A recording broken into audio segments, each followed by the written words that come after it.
My name is Kevin Thomas, W1DED, and this is Q5 Ham Radio. Today I'm with Felipe Hernandez NP4Z, a very well-known worldwide contester.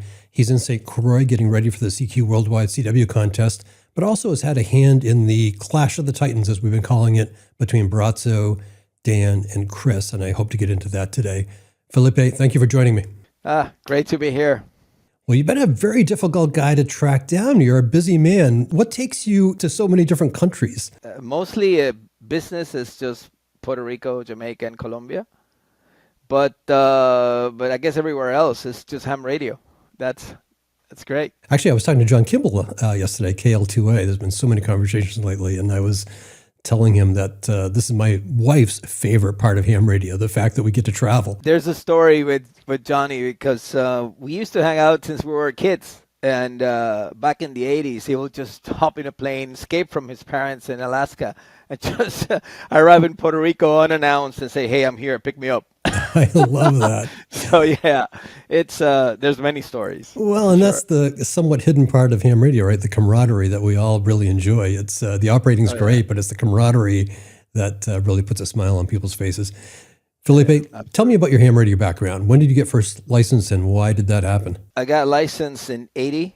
I was I known CW since I was 11 years old. So I've been involved here in the hobby for a long time. I've enjoyed every moment of it, and I don't know. I like it more every day. So I'm not sure that's a bad thing. I'm not sure that's a good thing. But certainly it's a fantastic hobby. I love it. I guess it marked the rest of my life, what I do for a living, my relationships, and the people I've grown to admire and learn and love. So for me it's very hard to see that there's any other hobby that will bring all of this. And I just, as I said, I have no words for it. I love it every day more, and I love my friendships, and I love being part of the game. Absolutely. Felipe, I'm always curious also to know how soon people got into contesting. I got my ticket, and I think it was 2 months after that I did my first contest. It was the World Europe, and then novice roundups, but it was very quick. It was very easy to get to be captured by contesting. And I did a little bit of DXing in the beginning, but I've never considered myself a big DXer. I work a station if I hear it, but I always say that I will become a DXer when I retire. So for now, I'm a contester. CW contester, phone contester, RIDI contester, all the above? CW and phone. In that order. And you operate, obviously you're in St. Croix, but you operate more typically from Puerto Rico. Yes, I have a station. It's right now under maintenance, but it's pretty well set up. A couple towers, many tribanders and Yagis, and pretty competitive. But after when you come out of the qualifying period of WRTC, usually gives you time to do other things, which I like. It's like do multis or just go to friends and get engaged in like what I'm doing here with Jaime building his station. We started last year. It's an amazing story because he told me, Felipe, you don't understand. Where I live, I don't have room for anything. I can only place a little tribander next to the roof. Today he's got 2 towers, a tall tower, 2 element 40, 4 squares, all kinds of wires. So, it's a big transformation, and it's been great. We've been doing this for about a year, and Jaime is very happy. He's a good friend of mine. We've known each other for many, many, many years. And I love to see his face every time we put something new, and every time he goes out on the radio and says, "I can't believe it." So it's great. So that's part of it. I'm also helping the guys in Colombia rebuild the station in Zipacon in HK3. That you'll be hearing about that station soon. So yeah, I get engaged on the building of the stations. I get engaged. in figuring out how we can make the hobby better. On the competitive side, I love what I think we're building here. A lot of enthusiasm for newcomers and for people that think that they cannot compete because mostly they think they're getting old, and this hobby and contesting proves that there's no age for it. So um, I'm enjoying that part of the hobby right now since I don't have to engage fully in the qualifying for WRTC. So I want to take you back to that, though, qualifying for WRTC, because I've talked to enough high-level contesters now that have qualified. There's almost a strategy involved with qualifying. Tell me about that for you. What was the commitment that you made in order to get qualified? The Caribbean is a tough spot. Fortunately and unfortunately, uh, it's 28 countries that are competing for that spot, right? Um, then you have, in some of the years, some of the rules have basically allowed for foreigners that come often to the Caribbean to also qualify for their area. I'm not too happy with that rule. I think that when you have 28 countries competing for a qualifying spot, it should be left for the local people, right? But nevertheless, every WRTC committee has the option to change rules as they see fit. So when that happens, it becomes more challenging because then you have to compete with guys like Andy B47T, like Tom 8P5A, and others that come down to the Caribbean.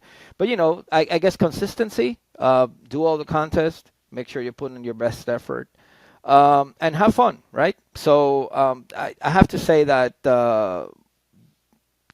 qualifying, even though it's been stressful at times because you feel that you're not gonna make it, is always fun. And WRTC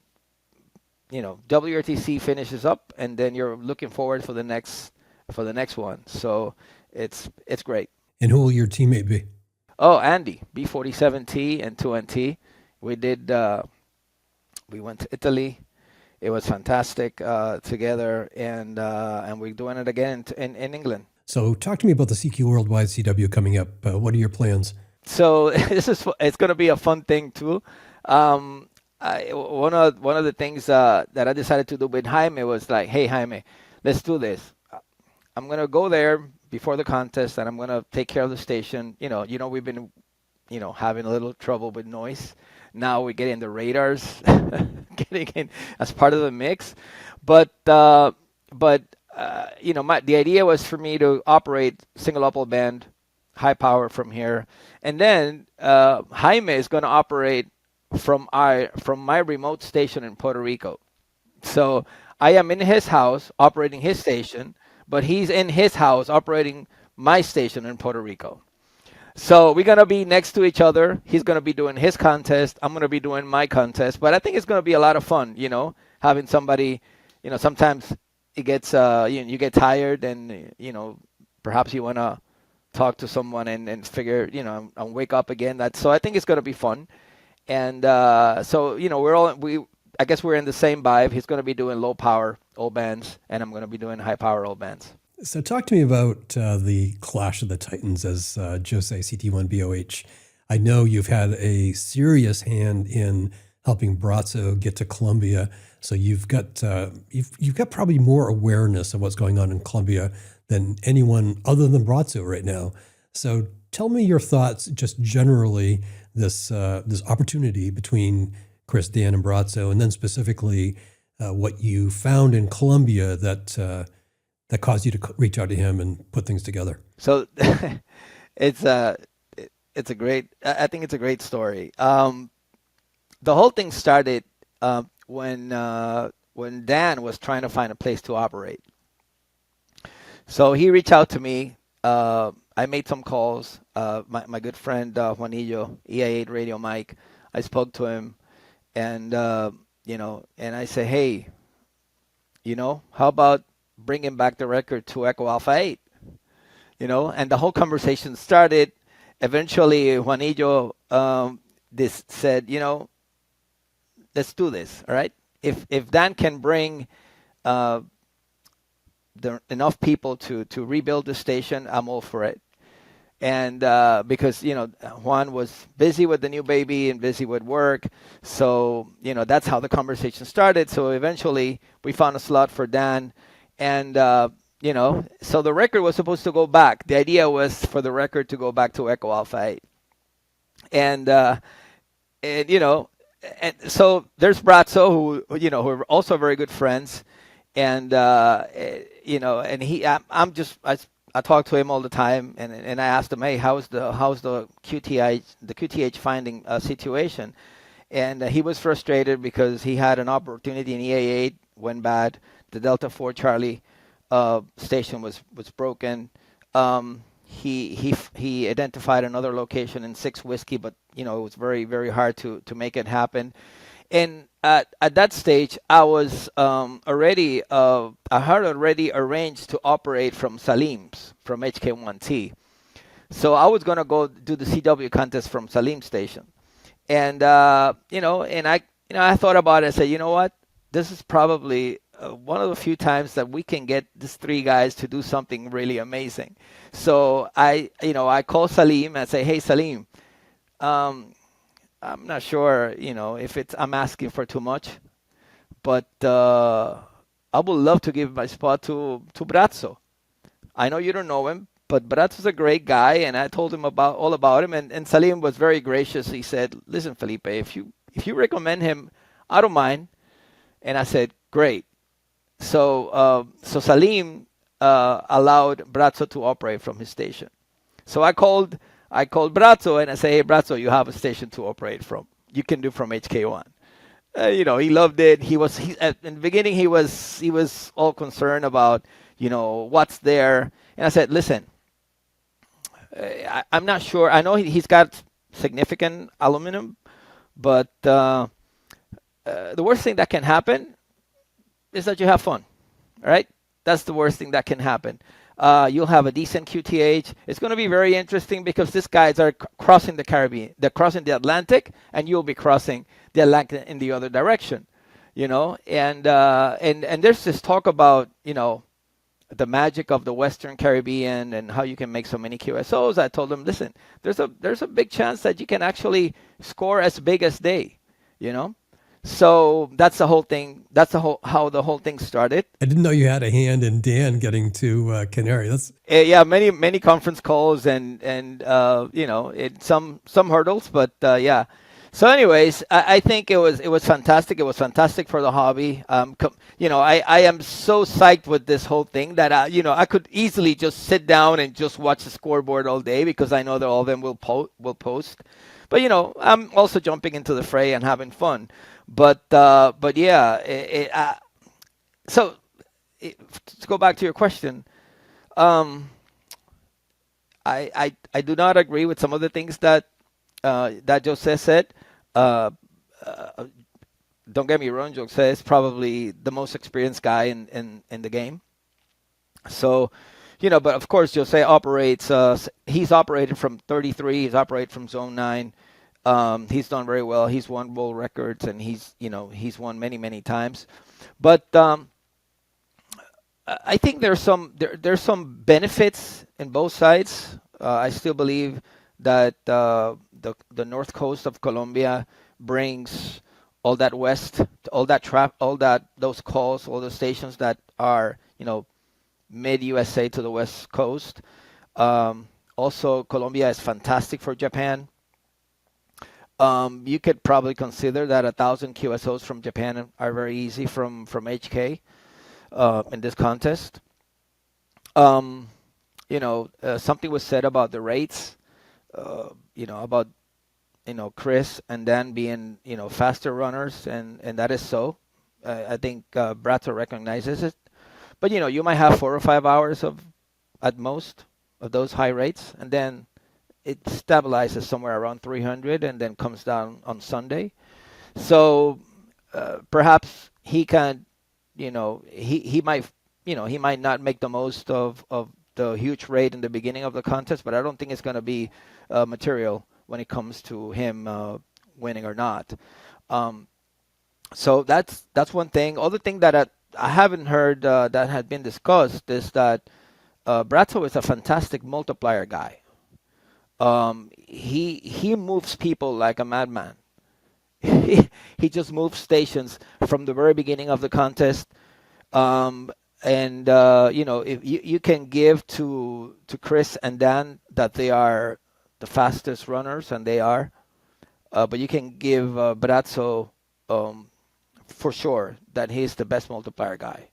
So if you can have the right mix of multipliers and QSOs, it's also understood that when you're in zone 33, you're going to get more multipliers because you're closer to them.